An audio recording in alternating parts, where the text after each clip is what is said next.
First question right here on the left.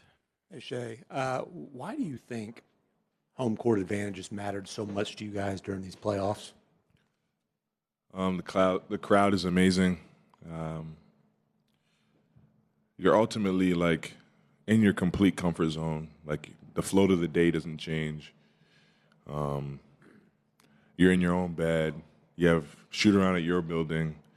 You eat your pregame meal from your chef or your whoever.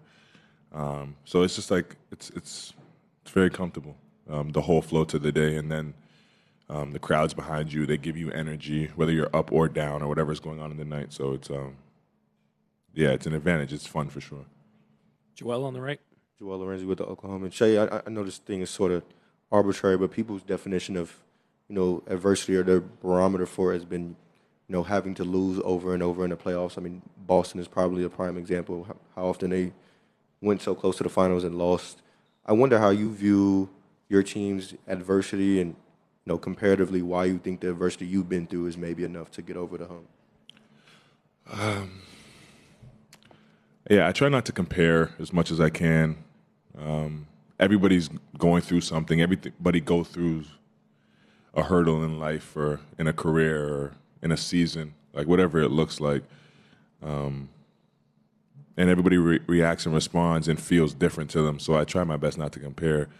But I think this group has done a really good job of like learning the lessons through its adversity. And I think it's why we've gotten here, because we've taken them and gotten better from them and gotten better on the other side of them. And if we want to achieve our dream, we'll have to continue to do the same thing. Chris up front. Shai, Chris Mannix, Sports Illustrated. There's a lot of statistics that explain the outcomes of the games in this series, but a lot of it has come down to the intangibles, playing with force, imposing your will. How do you make sure that your team wins those battles, that you come out with the right kind of energy, the right kind of effort in Game 7? It has to be an emphasis, has to be at the top of our mind. It has to be all we care about. And above all, we just have to want to do it. Like we just have to have a sense of urgency in that part of the game. Jenny? Shai, Jenny Carlson with the Oklahoman. You clearly have a great perspective on history of basketball in the league and just things that you've said over time.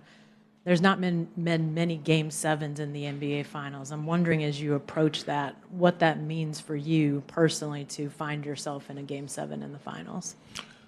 It's a really good opportunity, like really exciting opportunity, like a dream come true.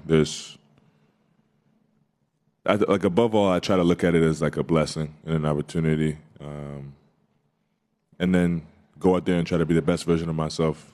I think that's what we need to do. So we have to do across the board. Don't try to do anything spectacular. Don't try to do anything that you haven't done before, or be less than what you've been. Just be who you are and what got you here. Second row on the right. Shai, Myron Patton, OKC Sports Radio. Game 7, everybody knows for the NBA championship, that's what that moment's about. You grew up watching basketball. But you guys have also had this moment, this deal about the next game, 0-0. How do you not let the moment overwhelm you, but at the same time kind of having that neutral that you guys have talked about all season? How do you balance both of those? Yeah, I think through our experiences throughout the whole season and the postseason, no matter how big the moment or the game, it always comes down to the same things. When we go back and watch film or we go back and look at the numbers from the game, it always goes back to the things that we know we can control every night. And when we do those things, we look like a pretty good team. And when we don't do those things, we look like a bad team. And I think learning that and understanding that throughout the season and the postseason is going to help us tomorrow. Over here on the left. Guilherme Giovannoni from ESPN Brazil. Coach Mark Daigneault said that the offense has been inconsistently, not moving the ball well. Do you think that's a thing that you guys can improve to win the Game 7? Yeah, we have to. We have to improve on both ends of the floor if we want to win tomorrow. But yeah, we obviously have to get better offensively. Last game clearly was not good enough and not going to cut it, and we know that. And yeah, we watch film for those type of things. You have games like that. Now it sucks to have it at that stage, obviously, but yeah, we know we have to be better for sure. Standing on the right. Shai, Minor Castillo desde la cancha. Everybody knows what you're going to do. Take a couple of dribbles, create space, and take the meeting. Why they can't stop you? The Indiana Pacers can't stop you to do that. I work really hard. I use all my games and all my experiences to get better throughout the season. And I've developed, I guess, a skill set that works for me, and I try to go out there and do it every night. Vince on the right. Shai, Vince Goodwill, Yahoo Sports. There's been a lot of emotional momentum swings throughout the course of this series on both ends, with Game 7 being the highest of the high. How do you keep the team's emotions from not spilling over, from maybe those swings not being so, vast?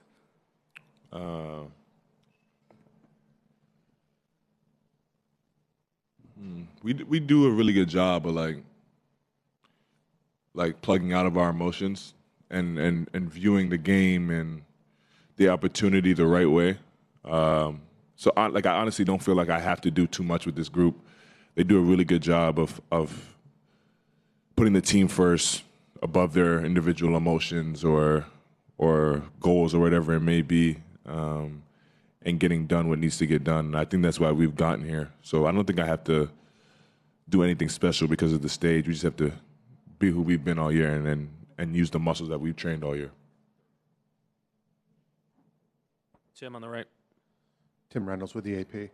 Shai, in your 7 years, there's only like two guys that have played as many minutes with fewer techs than you've gotten. Drew and Harrison Barnes, I think, is the other.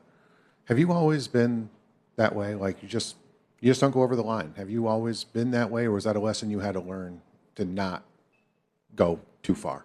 Yeah, I was hot-headed as a kid. And then as I've grown, I've just understood that getting too high or getting too low, especially in competition, doesn't really help me for sure. So I try to be as even-keeled as possible. And the way I see it, Texas points, and I don't ever want to give the team points because I can't control my emotions. So I just control them. It's that simple to me. Yep. Dustin, last one here on the left. Shai, Dustin DePirac, Indianapolis Star. I know you've been asked about this matchup a few times in this series, but just what has it been like going up against somebody that you know as well as you do in Andrew Nembhard, and what have you sort of learned about him as a defender over the course of this that you didn't know already from all the times that you had played against him? Yeah, it's been really fun. I haven't learned anything new. I've known how good of a player he was and defender he was playing with them for all these years. And tomorrow should be even more fun for sure. Thank you, Shai. Yep. Jalen will be right up.